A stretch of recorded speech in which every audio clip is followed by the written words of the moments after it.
それではお時間になりましたので、これより論文発表に知的創造と知財活用を行います。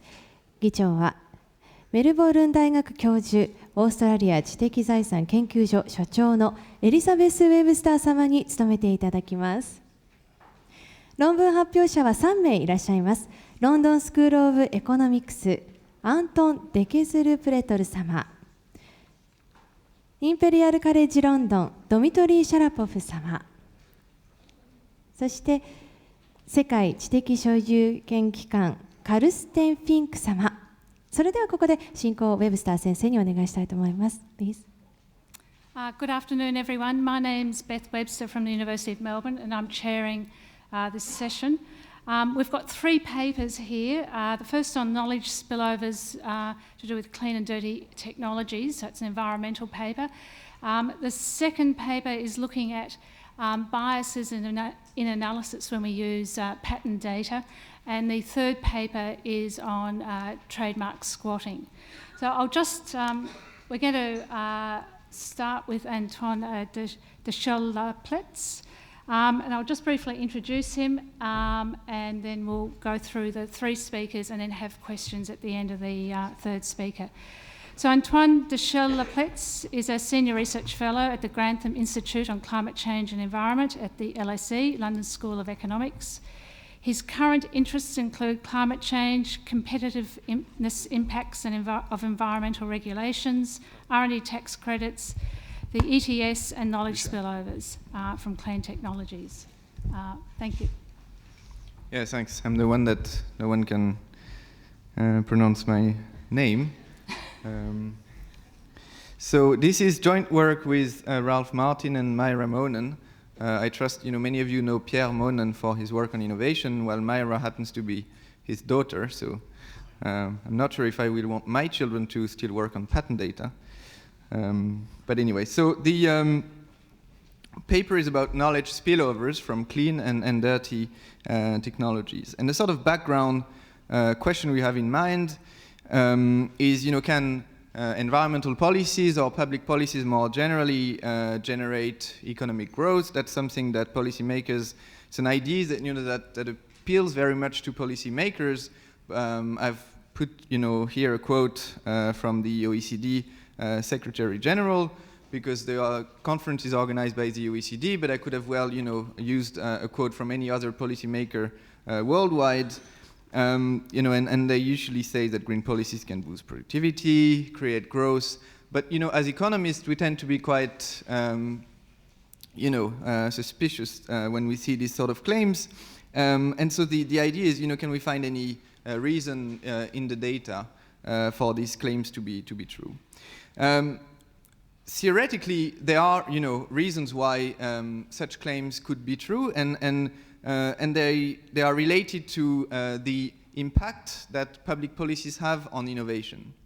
So if you implement some environmental policy, this, and there is a large evidence in the literature now for that, this will induce a switch away from the dirty, polluting technology and towards the new, clean, non-polluting technologies, okay? And so the question is, what is the impact of this on the economy as a whole? Well, of course, in equilibrium, well, so you have, if you have 2 technologies and people do, some do innovation in dirty technologies, some people do innovation in clean technologies, and in equilibrium, the marginal benefit, the private marginal benefit from these 2 innovation activities will equal. And so the question is, if you have a policy that redirects innovation, away from dirty and toward clean, what impact does it have? Well, it must be that it decreases firms' profits, right? Because if they could make more profits by doing clean innovation, we would all live in a very clean world in the first place, right? But of course, these companies' decisions are motivated by private benefits, and we all know, I don't have to explain this to people in this room, when people come up with some new innovation, it has private benefits to the firm that comes up with the new technology. When Apple came up with the iPhone, it had private benefit, but of course it also induces benefits that the firm is not able to capture, right? And so this iPhone innovation had a lot of benefits to a lot of other companies doing smartphones.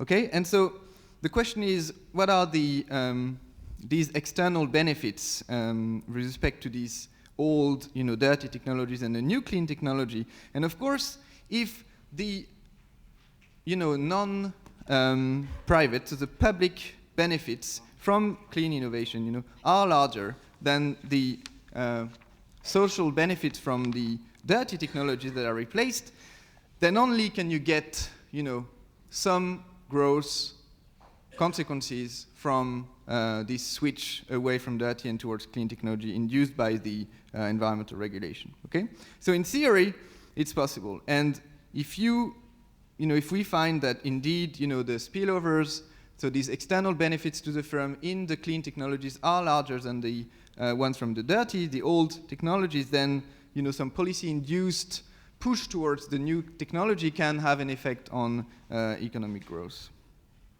Okay, for this to happen, of course, requires that we have this, knowledge externalities that is not properly internalized, and so this leads me to the second, motivation for that paper. Why is it interesting to look at knowledge spillovers across, old and new technologies? Is what is this the optimal, R&D policy? How much heterogeneity is there in the amount of spillovers,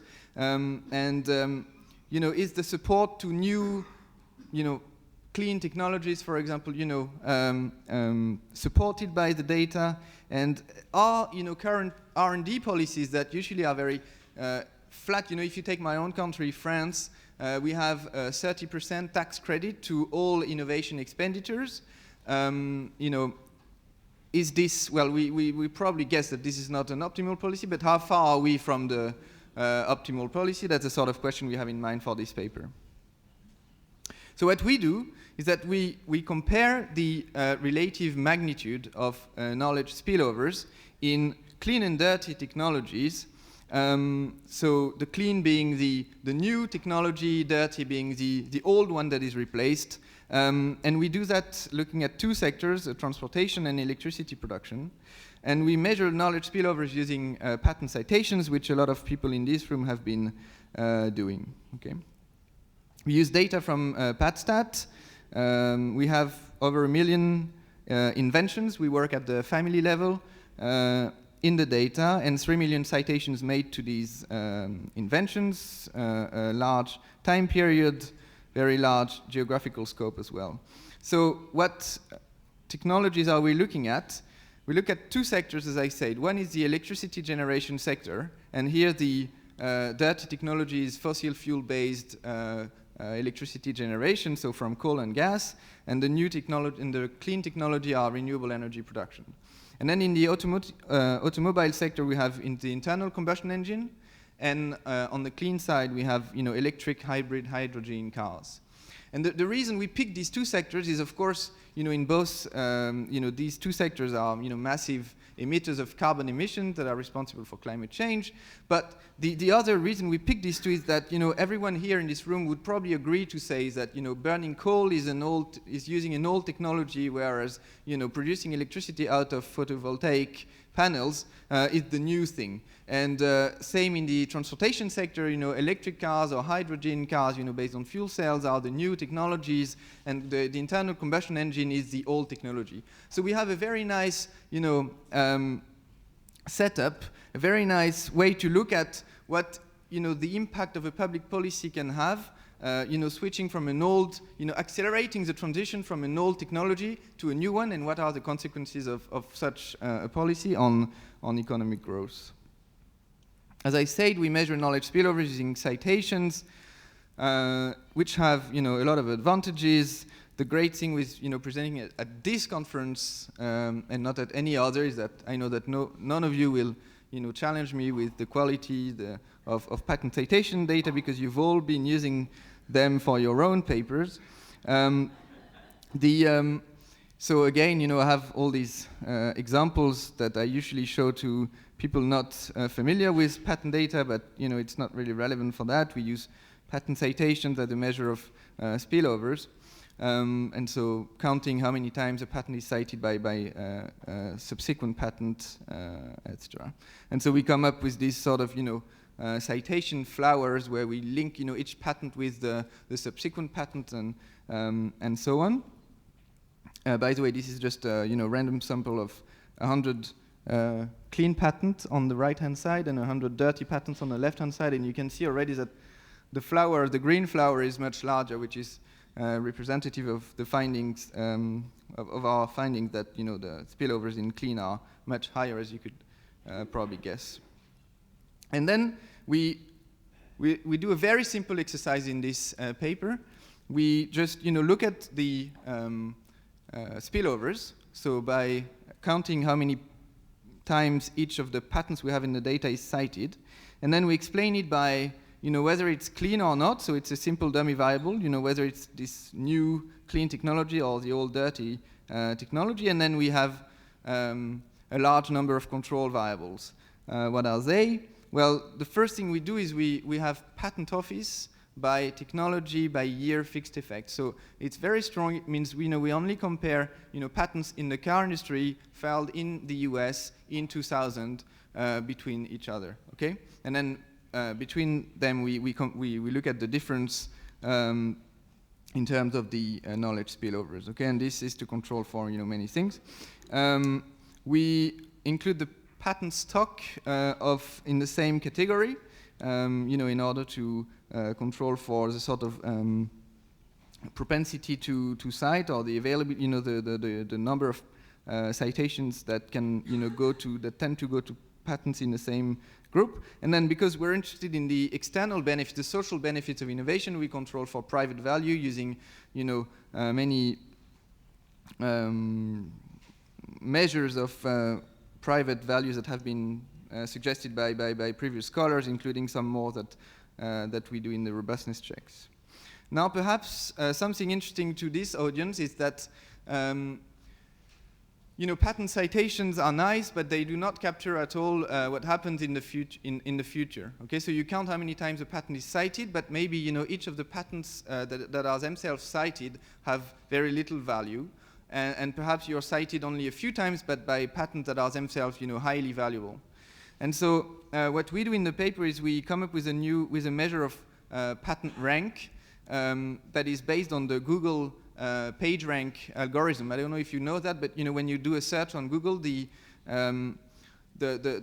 ranking of pages that appear, so when you do a search, is based on how many times pages point to the page you're looking for, and how many times these pages, point to pages that point to pages, and so on. Okay, and so that's a representation of how popular a web page is, and we apply the same algorithm to our patent citation data in order to control for the sort of quality or popularity of the sites and of the sites of the sites and so on. Okay, so accounting for the whole history of patent citations. And you can see that the sort of simple, citation count index, which is here the x-axis, and the patent rank that takes into account the whole history of citations through time, are positively correlated, but there's a vast heterogeneity, so they do capture different things. And we look at the results across both the simple, measures, citation counts, but also our new measure of spillovers. And what we find, that I already told you, is that the clean technologies receive much more citations, so they induce much larger knowledge spillovers than the dirty technologies they replace. Okay. And this is true across both the citation counts measure, but also the patent rank measure that is to the right-hand side of this table. And if you think that the clean patents are just new technologies compared to the old dirty technologies, this is not surprising, right? So we find compared to the old technology, the new technologies, generate much larger spillovers. Okay, and this is extremely robust. So I have probably about 30, I think 30 slides of robustness checks that I've put into the backup section before giving this talk, because I just have 20 minutes. But these results are extremely robust. So they are true by sector. They are robust to including inventor fixed effects. So looking at the inventor level, the clean and dirty patents that they file. So it's not something related to how connected people are or how companies are connected. So it's not a network thing. It's true across universities, companies, individuals, and a lot of other checks. So what are the reasons for this? As I said, we're looking at new technologies versus old ones, okay? And so it's not surprising that the new technologies receive more citations, generate more spillovers. One way to check this is to come up with a measure of how old these technologies are. So what is the time that lapsed between the first day that a patent was published in my category, defined at the very narrow IPC 6 or 8 digit, I can't remember. If you stick this in the regression, for example, the coefficient decreases by 20% already. So a lot of it is explained by the novelty. Okay. Another way to look at this is to compare clean and dirty technologies, not only between themselves, but also to other emerging technologies, such as technologies in the IT sector, nanotechnology, robots. So of course the problem there is we cannot control for sector-specific effects, but it gives you some indication. In this graph here, you have the baseline here, which is the average technology filed in the economy, and then controlling for patent office by year effects and all other control that we have. We find that clean technologies in the electricity production or car sector, have comparable knowledge spillovers with these other, emerging radically new technologies. But the dirty technologies, so the combustion engine or the burning of coal and gas are far below, right?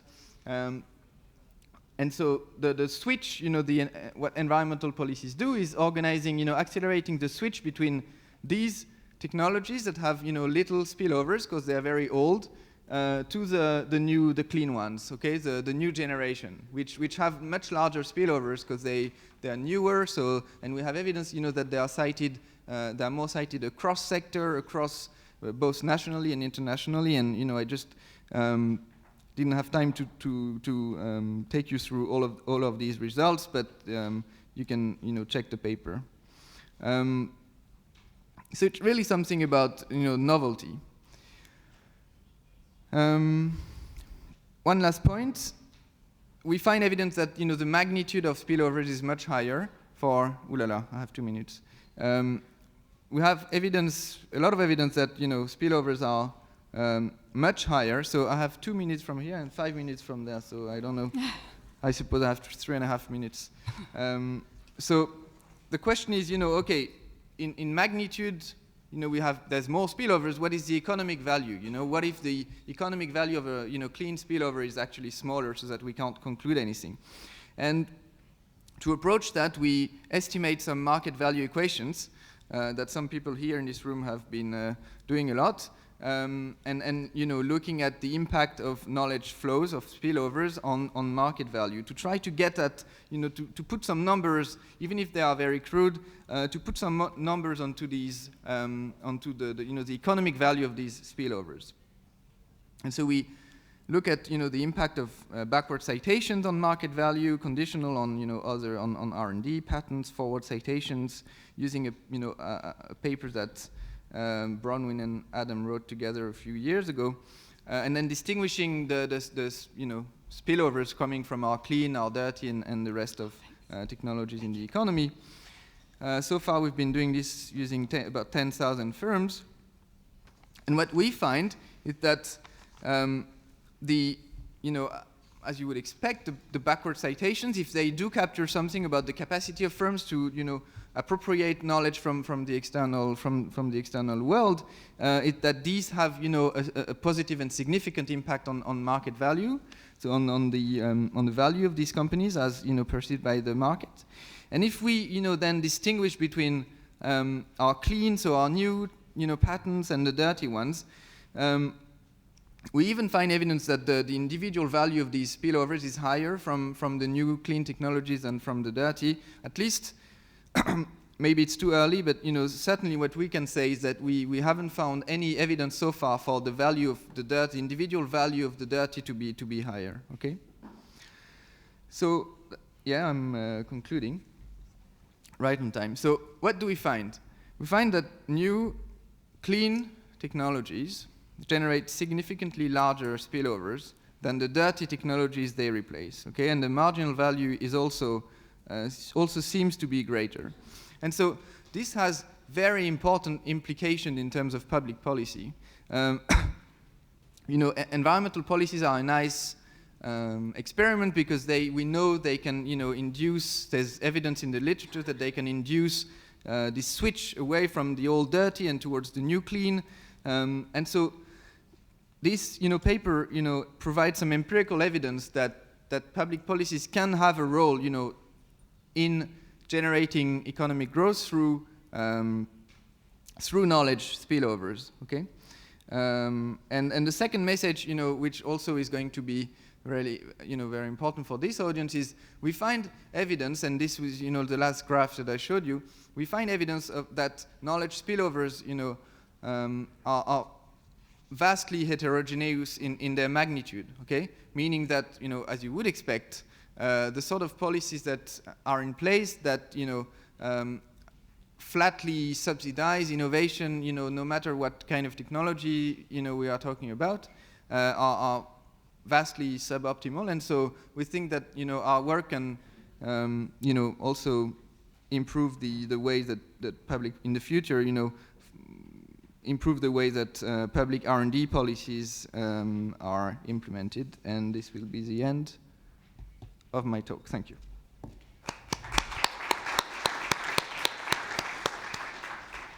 Thank you very much, Antoine. Our second speaker is Dmitry Sharapov.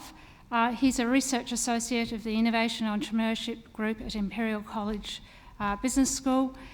His research looks at the economic system of development and processes and how organisations can best use inputs from the outside. And this paper is then they're going to estimate the effect of those inventions that are patented on our analysis.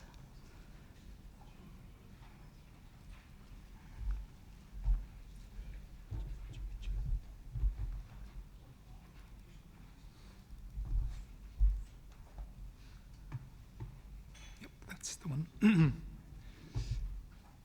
Okay. Before I start, I would just like to thank the organising committee for putting together such a great programme that my co-authors and I are delighted to be a part of. Okay, I think we're getting there.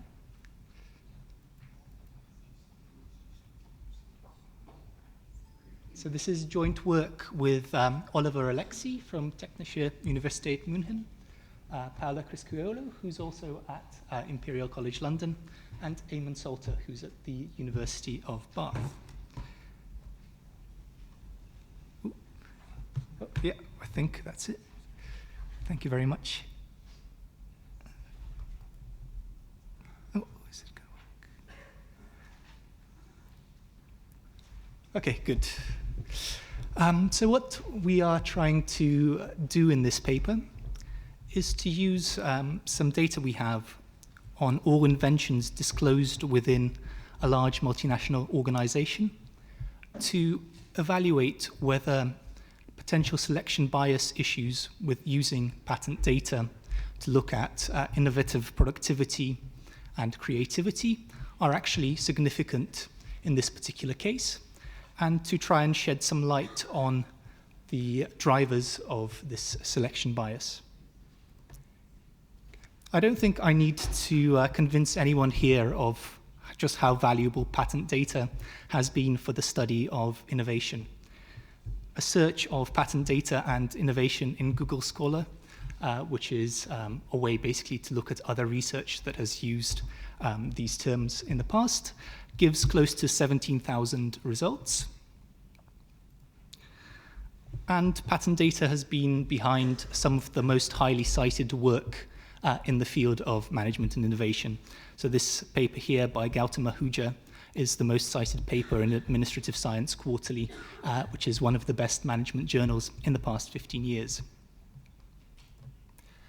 However, we know that not all inventions are patentable, not all inventions are patented, and the inventions that are patented differ greatly in their quality, in the magnitude of the inventive output associated with them.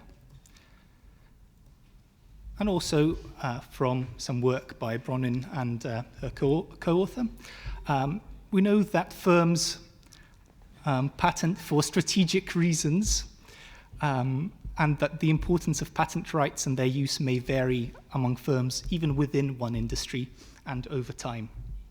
Okay? So what? Well, consider this example. We take two firms with firm A and firm B being the same size, and say that firm A has 50 patent applications, of which 45 are granted, while firm B has 100 applications, of which 60 are granted. Which one is better at innovation? Any ideas? Well, the point is really that if I told you that they both made 100 invention disclosures inside of the firm, this changes the picture and it becomes very difficult to make much inference about which one's actually got a better innovative process going on, right?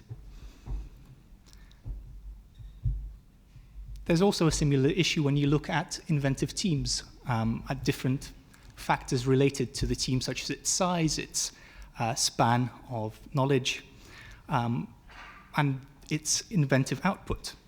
Because you cannot observe those teams that worked on inventions which were not patented. If you just look at patent data, inference in this case is also quite problematic. Okay, so this is by no means something that's limited to innovation research. Such kinds of selection bias are something which affects a lot of research on organizations generally, as this nice graph from Jerker Denrell's 2003 HB article illustrates. So consider here on the x-axis the prevalence of a risky business practice, and then on the y-axis, company performance. If you only see the companies which survive, which are succeeding, you get a very positive trend line, okay? However, once you include companies that tried out these practices but failed, the overall result might be quite different. Okay, so for us, looking at innovation, instead of risky business practice, think about the use of, say, multi-person teams, or inventors with complementary but different areas of knowledge, right? Similar thing might be going on there. Okay, so what actually happens inside organizations which produce the innovations that we're interested in? What we observe generally are patent applications, some of which become granted patents, okay? However, what we do not generally observe are invention disclosures within the organization, which are evaluated by internal patent boards and then decided to be put forward for patenting or not, okay? Now, it's commonly assumed that many of these unpatented ideas probably just weren't very good. They did not exceed the threshold of novelty necessary to obtain a patent, but we also know that firms use alternative measures of protection. Patents are not the only way to protect your intellectual property. Okay, so we basically have the data which allows us to test this assumption that just looking at patents is a pretty good way to go about studying innovation and drawing out some implications for policy and practice from it. Specifically, we have data on invention disclosures, around 35,000 of them, made by all employees of a large multinational company operating in a complex product industry. Each invention disclosure is evaluated and assigned to one of 4 basic categories. First are the inventions which are considered to be not novel, so they infringe on some prior art, of which are about 50% of all invention disclosures in our case. Secondly, there is a category of inventions which are novel, but not useful to the firm, at least at the present time. Okay? And they make up about 10% of all invention disclosures we see. Third category are those which are considered to be novel and useful and are therefore put forward for patenting, which make up about 30%.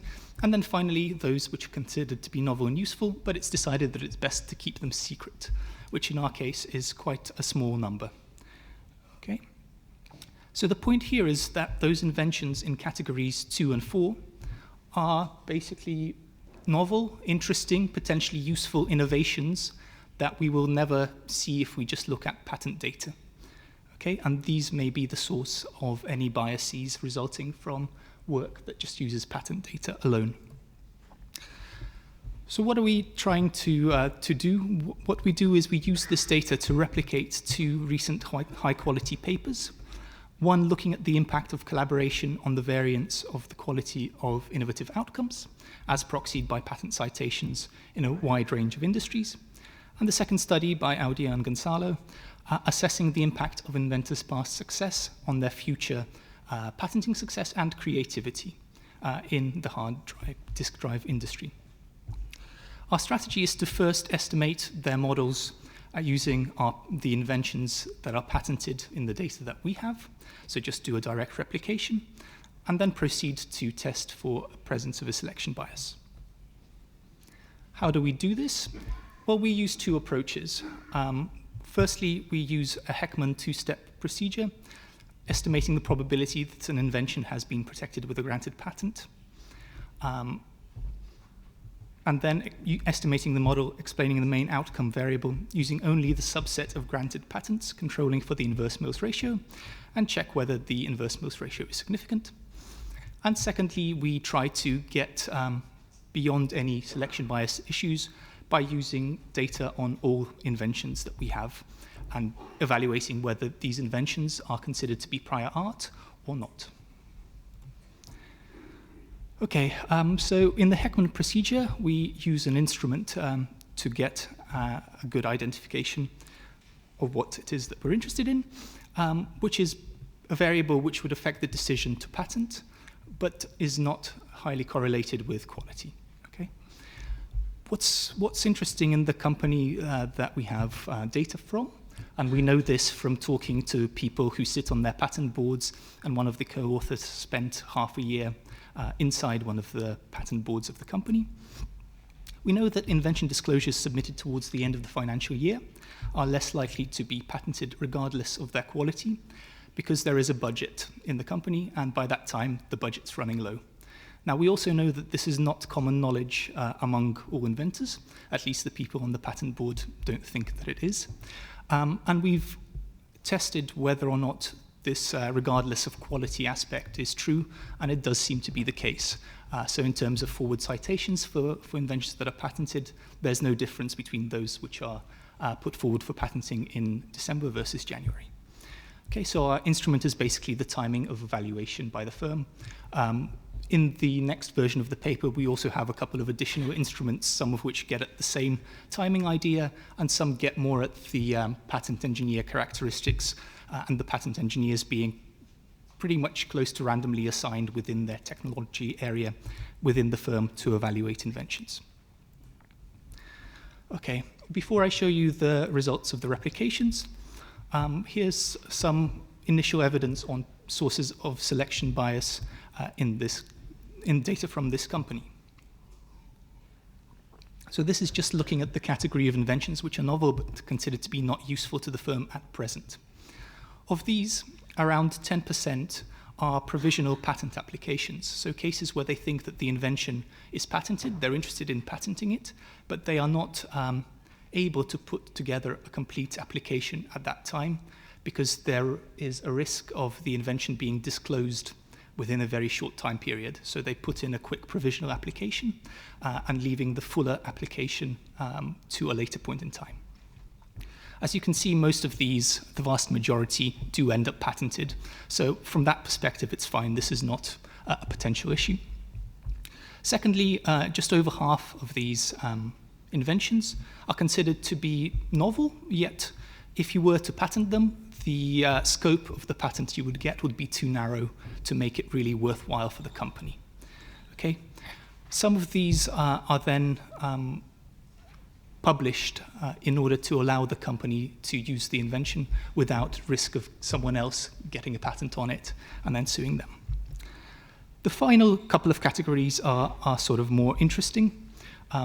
There's a fair amount of inventions which are considered to be novel and useful, but for which patenting does not appear to be a good way of protecting them. Okay, so these are quite like the secret inventions, except without the explicit label of being secret in the company.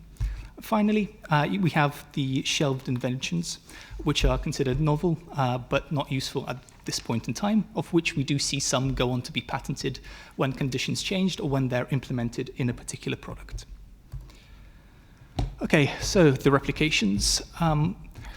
Basically, what I want you to take away from this is that our straightforward replications of the papers are quite similar to the initial results. The hypotheses that they test, we get the same results for. The effect sizes are a little bit different. Once we control for selection bias in this paper of Singh and Fleming predicting high quality and low quality patents as measured by citations, the inverse Mills ratio is not significant, so there does not appear to be severe selection bias in this paper. However, once we use all of our invention disclosures and try to predict inventions which are considered to be not patentable due to infringing upon prior art, we find that our result is quite different. So being part of a team reduces the likelihood of such a poor outcome by almost 3 times more than you would get from the Singh and Fleming results. Okay, the second paper we replicate is Audi and Gonzalo, and here we also see that the direct replication is pretty close. If we control for selection bias using the 2-step Heckman procedure, in this case the inverse Mills ratio is significant, suggesting that there is selection bias going on. And this is also the case if we look at the invention disclosures, where again the effect size is really quite different from what is found in the original paper. And the same goes for the regressions predicting the number of patents or inventions with new technology classes. Okay, so to summarize the key findings and limitations, we find evidence of selection bias when patents are used to proxy for individual creativity, but not when patents are used to identify technology breakthroughs.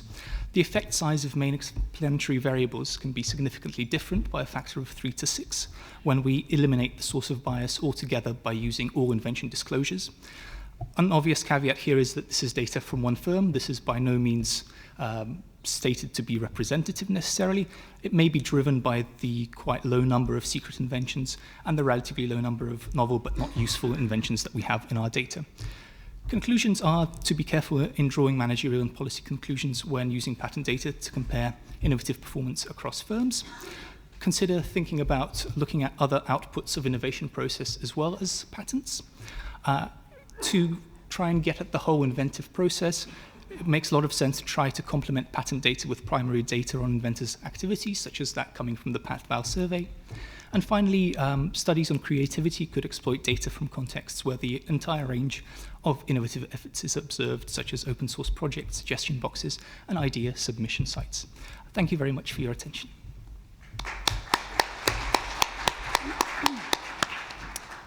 Thank you very much, Dimitri. Our third speaker is Carsten Fink. Carsten is Chief Economist at WIPO, and he's previously held positions at the University of St Gallen and World Bank. Carsten's well known for his research on the mobility of inventors, trademarks, trade within the ASEAN region, and the telecommunications industry. Today he's going to be talking about trademark squatting in Chile,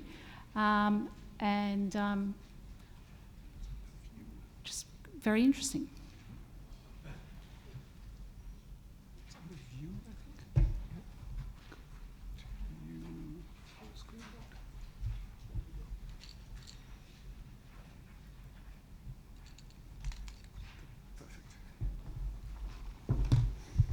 Thank you very much, Beth, and thank you to the organizers of this conference for having invited me to present this research, which is joint work with Christian Helmers and Carlos Ponce, who is an academic in Chile.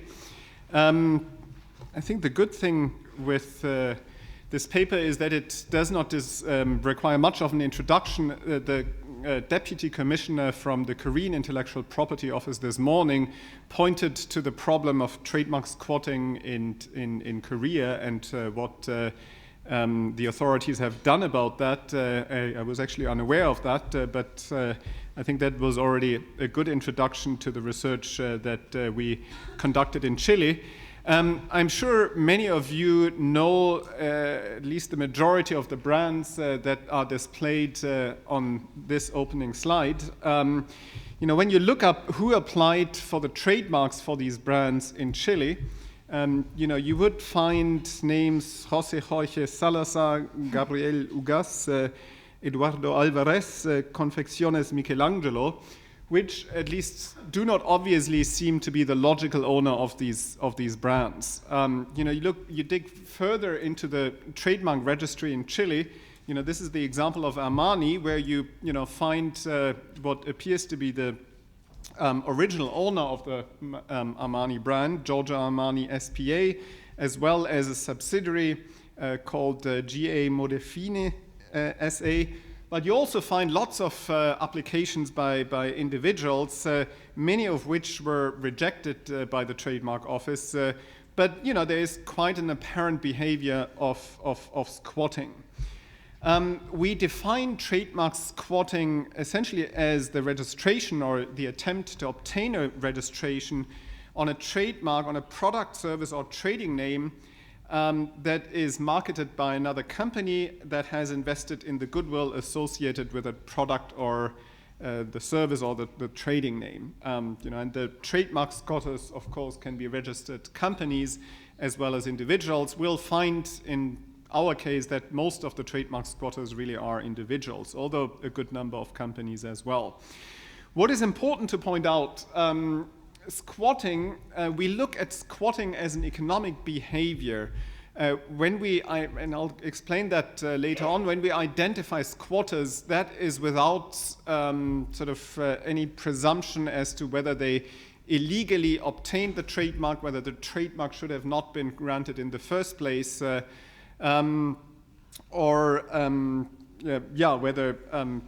this is in some sense this is the system not working. Squatting may not necessarily result of systemic mistakes by the trademark office, has very much to do with, let's say, the nature of trademark law.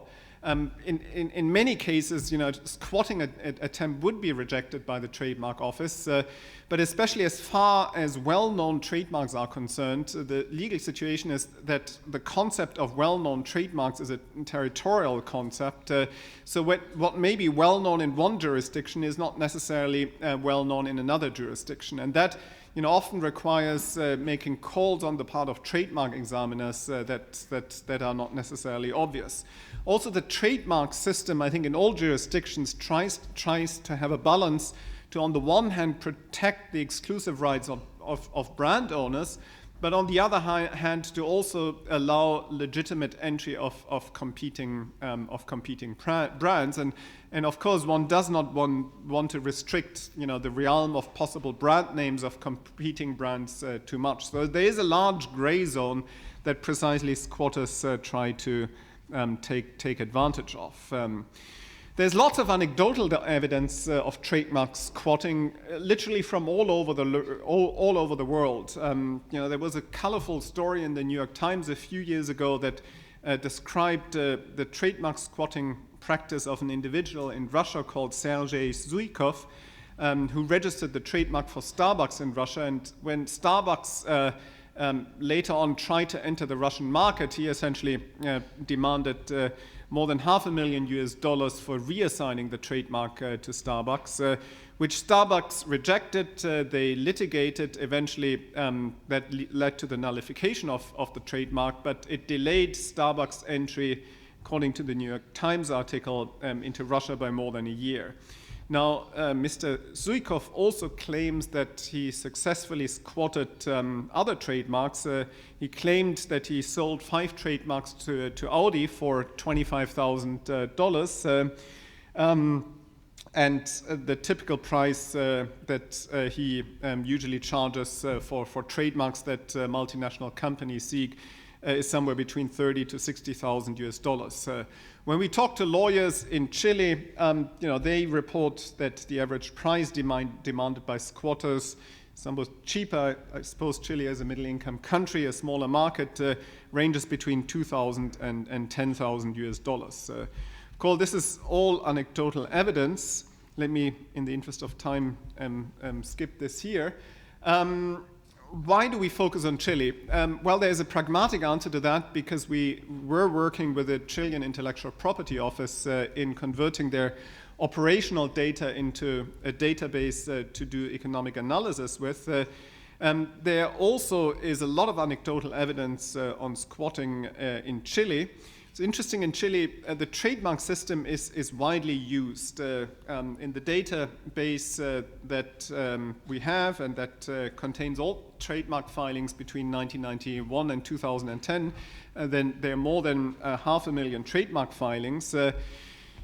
In light of what Stuart mentioned about the importance of fees, trademarks are relatively cheap to register. The initial cost of filing a trademark is just $80, and that certainly can induce speculative behavior.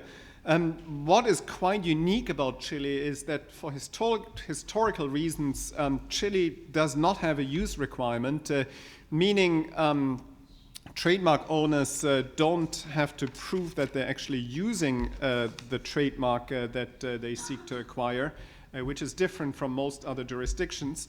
And in fact, it's precisely that aspect that in part motivated our Chilean counterparts to ask us to look into this, because Chile is in the process of reforming its trademark legislation, and precisely they are interested in introducing a use requirement. Chile is not a party to the Madrid system for registering international trademarks, and that means that for multinational companies it is comparatively more expensive to register a trademark in Chile, simply because they can't simply designate Chile in an international trademark registration under the Madrid system, but they literally have to hire a lawyer in Chile and prosecute the trademark there. Also, Chile is not the largest economy in the world. It's a relatively small economy, but it's an upper middle income country. I think recently Chile has been upgraded by the World Bank to be a high-income country, and it's a fast-growing emerging market where indeed many multinational enterprises have a commercial interest. Now, what we try to do in our research is to essentially answer 3 questions. The 4th question is, we provide some discussion on, but we do not provide empirical evidence. First of all, is there squatting, and how important is it quantitatively? Specifically, we constructed an algorithm that identifies squatters in the trademark registry, and we want to know essentially how many squatters are there in the registry. Secondly, is there any systemic pattern in squatting behavior, and specifically in which sectors is it taking place?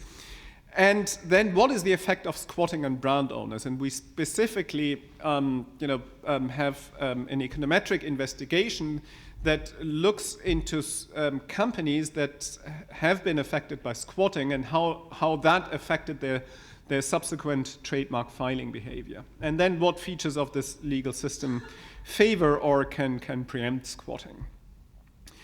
Now, we have a theoretical model in the paper, which in the interest of time I won't go through here. The reason we have this theoretical model is to make clear, we construct a model that essentially shows that trademark squatting is not the outcome of clerical mistakes that are made by multinational companies. In the model that we develop, we have 2 agents, the brand owner and the squatter. We have an application phase and a cancellation negotiating phase.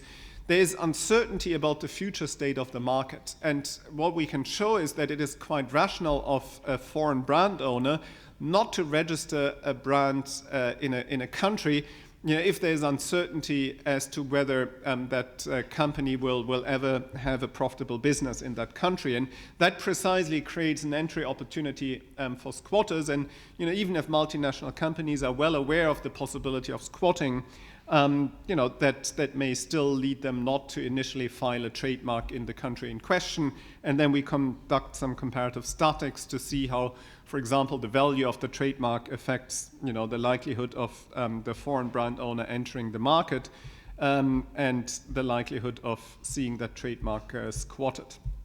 Let me skip through all of this and focus on the empirical part.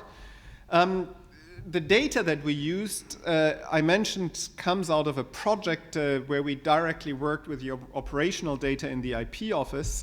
One of the great things about the Chilean IP data in principle is that in Chile you have unique applicant IDs, which in fact are the business register numbers, or in the case of the individual, the individual IDs of natural persons, which helps a lot in identifying unique applicants. It does not work perfectly in a sense that in many cases, I think we have these unique applicant IDs in about 70% of the applications. There's still problems. In some cases, you have several of these IDs for one applicant. You always have problems with mergers and acquisitions and so on. So it still required a lot of sort of additional work to clean and eventually come up with harmonized applicant names.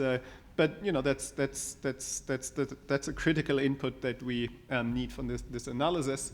We also have detailed legal status information, and also we have information on oppositions and cancellations in relation to trademark filings and registrations, which took a lot of work because that was the one element that was not digitized, and we literally had to digitize the paper copies of these opposition and cancellation proceedings.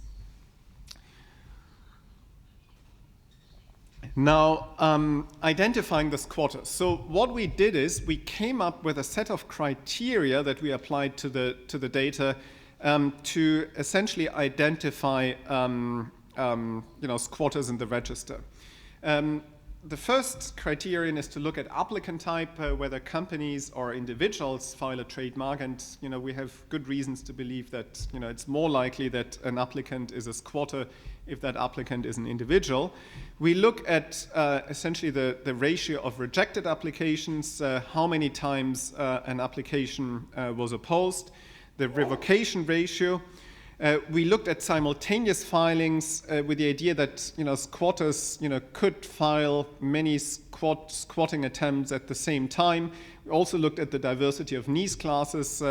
If an applicant files in lots of different classes, that may be a sign that that's not one company or individual that is actually maintaining business operations in a particular field. We looked at foreign priorities with the idea is that squatted trademarks are less likely to have a foreign priority.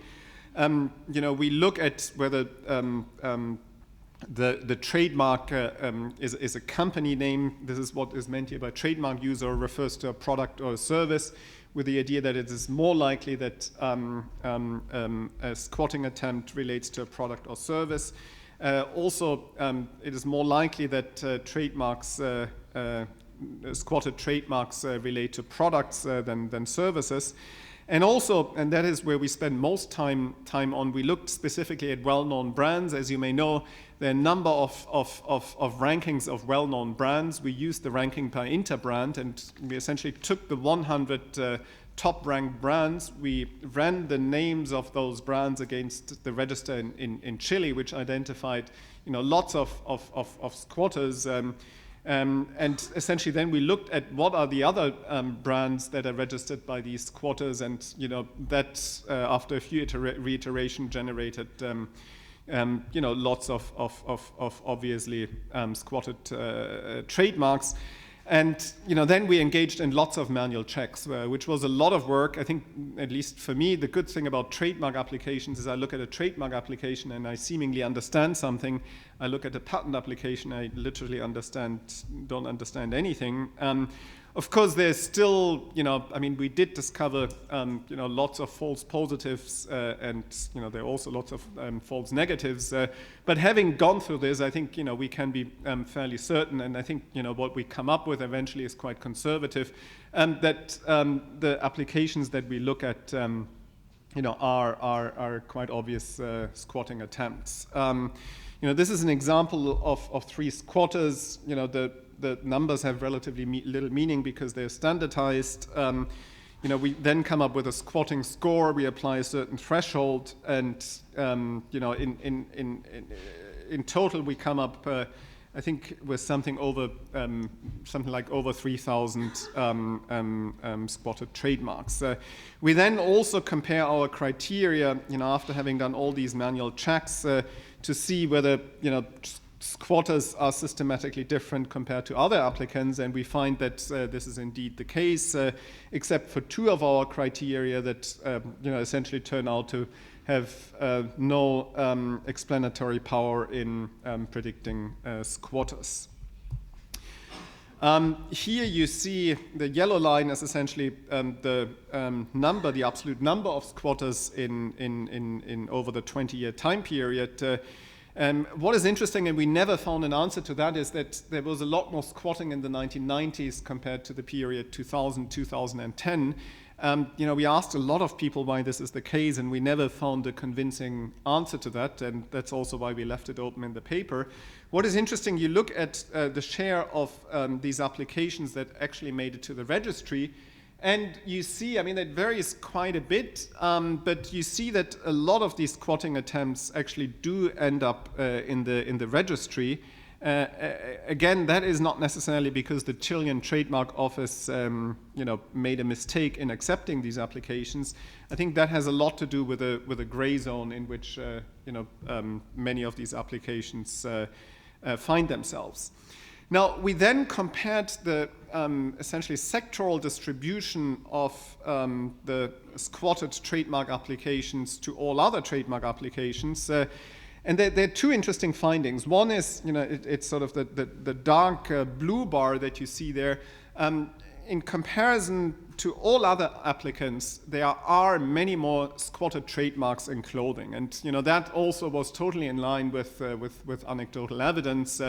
And especially you have a lot of distributors, you have a lot of individuals who register foreign brands related to sports teams, related to fashion brands, who sometimes even import themselves clothing, and they seek to own the trademark and take advantage of that.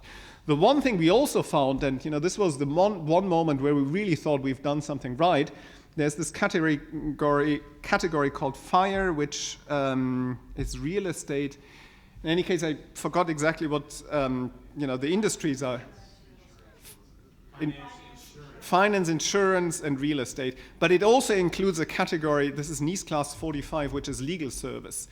And we didn't find one single squatting attempt in the class of legal services, which told us that, that we must have done something right.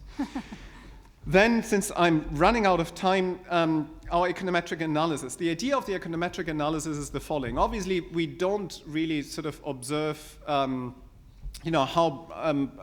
brand owners react to squatting. But what we do observe in the data is when brand owners, when they oppose trademark applications for squatted trademarks. And essentially, the idea of the econometric analysis is to look at the filing behavior of brand owners after having opposed a squatter application for the first time. With the idea is that they're learning something about squatting. They're targeted by squatters, and does that affect their subsequent filing behavior?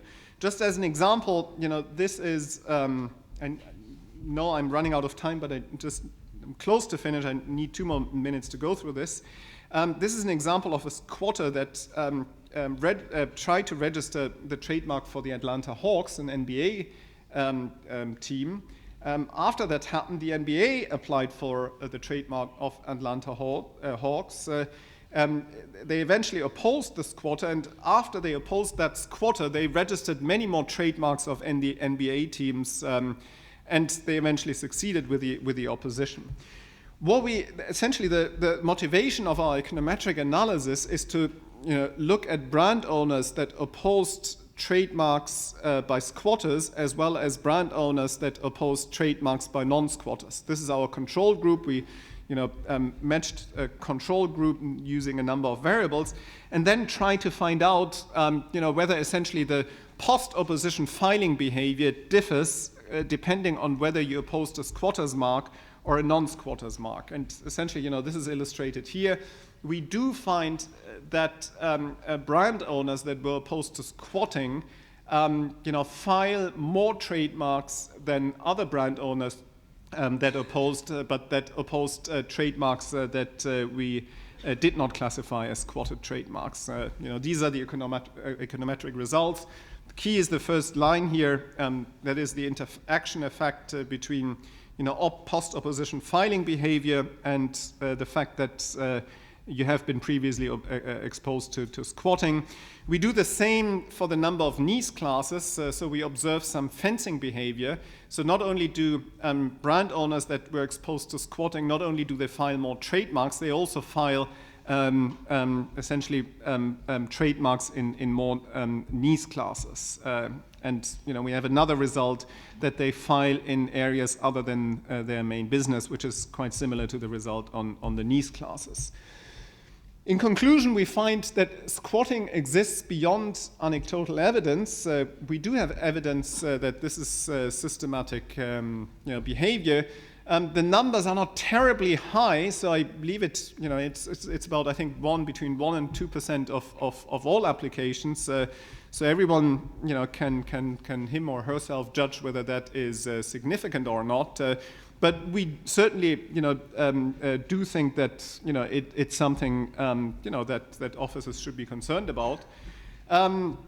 Also, our theoretical model shows that the outcome is the squatting outcome is not due to systemic mistakes of brand owners, but due to market certainty. We do see an impact on the filing behavior of brand owners that were exposed to squatting. We see evidence for preemptive filings and the potential for overprotection. We feel that is an inefficient strategic response, of course, compared to the counterfactual where you didn't have any squatting, which raises the question, are squatters enforcing trademarks that they should not have been able to register?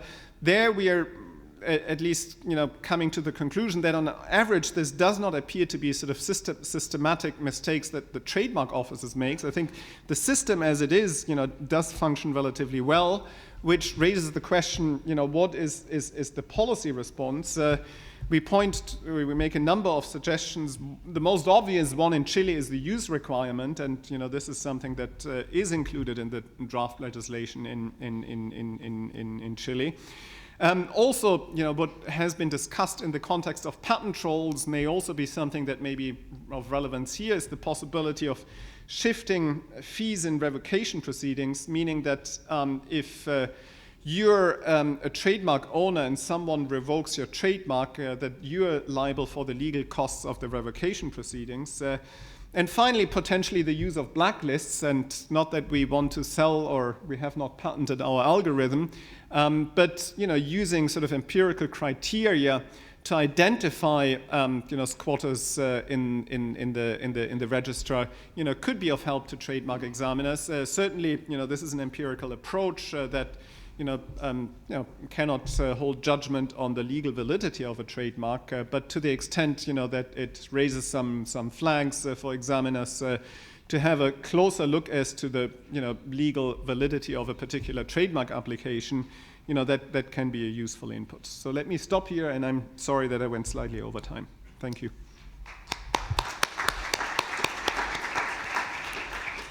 Thank you very much, Carsten, and thank all three speakers for those very interesting papers. We have 10 minutes for questions. So, Bronwyn. First of all,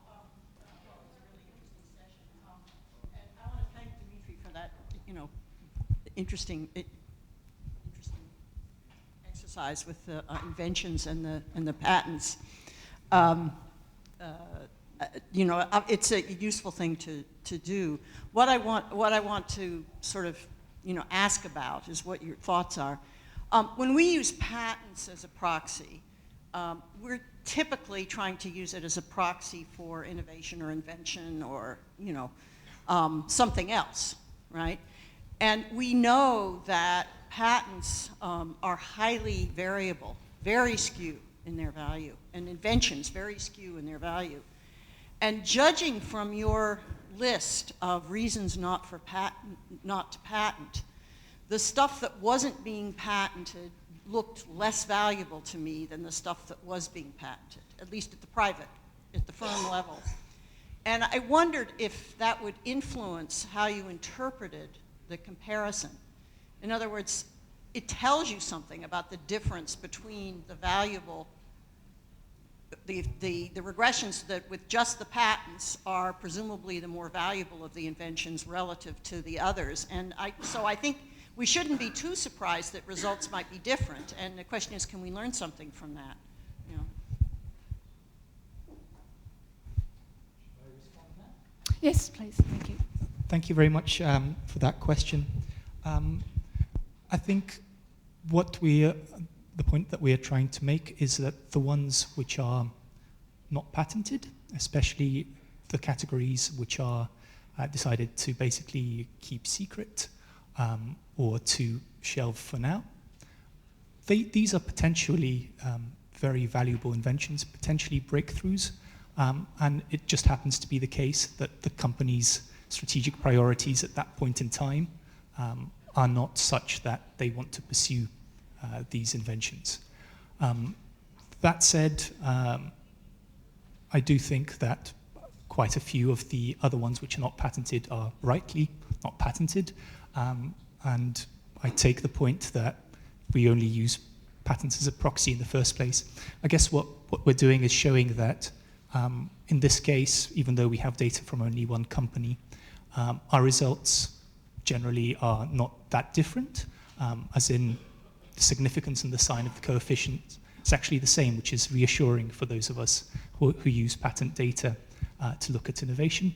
But we're just trying to draw some caution to using the magnitude of the effects for policy prescriptions, where there may be some very big variations in these among different companies with different ways of processing their inventions internally.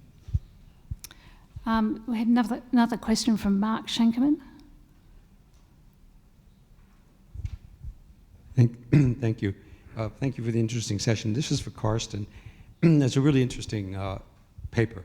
But I want to give a slightly provocative perspective on it. And just tell me whether you think this makes sense or whether you've thought about this perspective.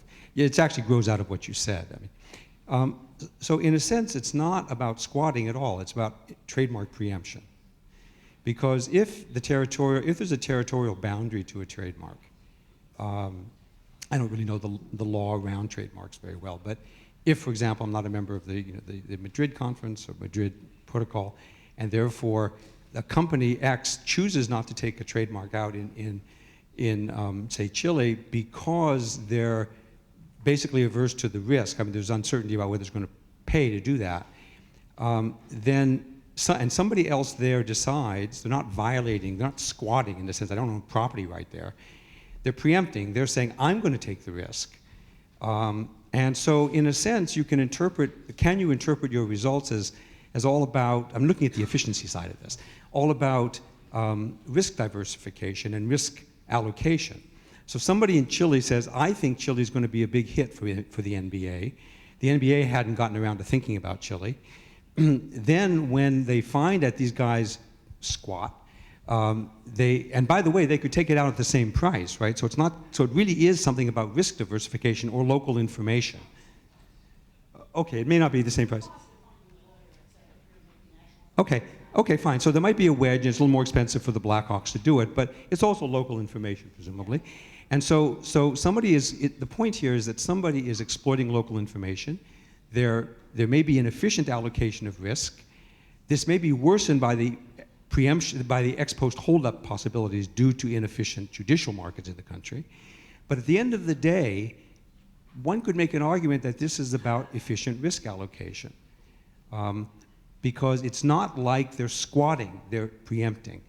And I'm wondering whether you've thought about that perspective and whether that gives any insight into the welfare implications and whether we should be worried about this as a matter of public policy.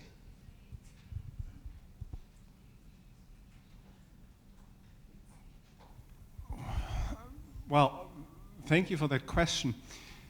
I mean, what I would observe is that I think there is a difference. I mean, thinking about the scenario of a multinational corporation that wants to considers patenting filing a trademark in a foreign country, in some cases, and I think as a matter of law, to the extent that there's another company that really, sort of wants to produce and, wants to use that trademark in good faith, so to speak, I think in these cases the trademark office should not deny that trademark in a sense that, the trademark system is there, to avoid confusion in the marketplace, and to the extent that this is that trademark serves that purpose. I think it's in society's interest, not to prevent someone from registering the trademark. I suppose the story is different when it comes to trademarks that are registered for the sole purpose of, in some sense, blackmailing the original brand owner. You're shaking your head, but.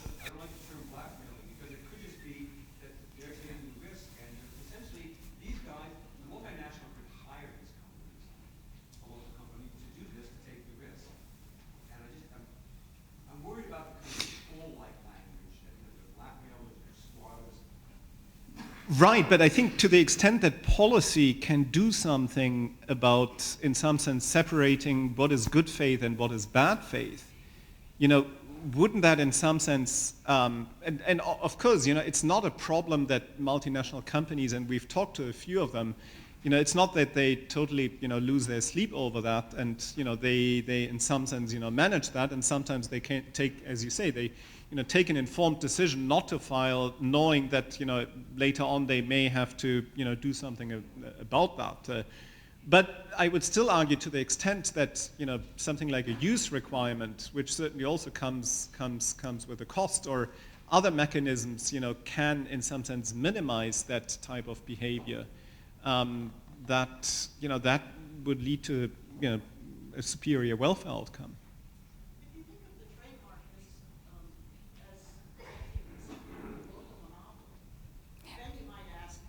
Whether the problem is that they're not charging enough for it, right? I mean, because, if they really can, I don't hear any examples that are $600,000, but that actually succeeded. But if they really could charge prices like that, then you might think the trademark office, which is granting this local monopoly, ought to be charging more for the trademark, maybe $10,000 or something like that.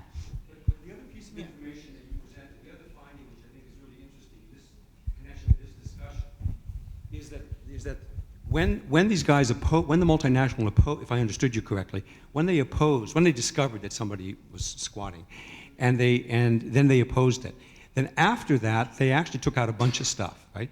Now, you were giving a kind of dark side interpretation, but a bright side interpretation is exactly the one I've just given, which is these squatters actually have revealed information by choosing to do this, that there is a market, and then the multinational jumps in and says, thank you, we'll take that.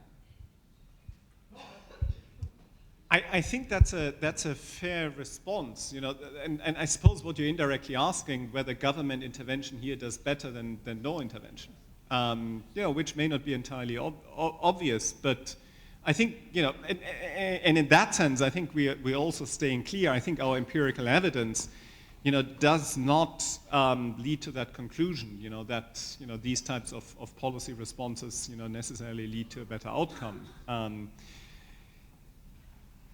I would think that, having talked to IP officers about this, they certainly, they conceive it as a problem and they want to do something about it. And at least intuitively, I would argue, to the extent that you can do something about that in a way that does not sort of impose undue costs on brand holders. I mean, this is really discussed in the context of the use requirement. There's a wide range of how the use requirement is implemented in different jurisdictions. The United States, has probably the most restrictive approach, where you actually have to furnish burden of proof on the use of a trademark, which one could argue does impose a certain cost on the applicant.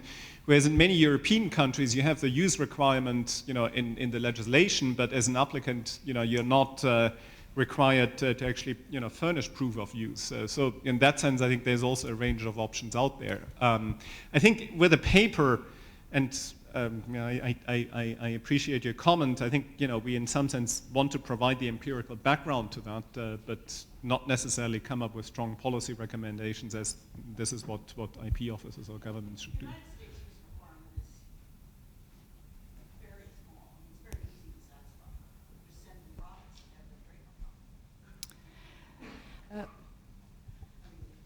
Okay, look, we're about out of time. Maybe, I think this is a really, really interesting debate, and maybe this is something that can happen over afternoon tea.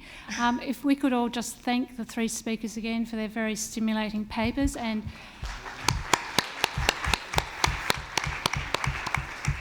I'm sure the authors will be happy to take people coming up asking further questions. Thanks very much. Thank you very much. Thank you very much, Ms. Webster. Thank you very much.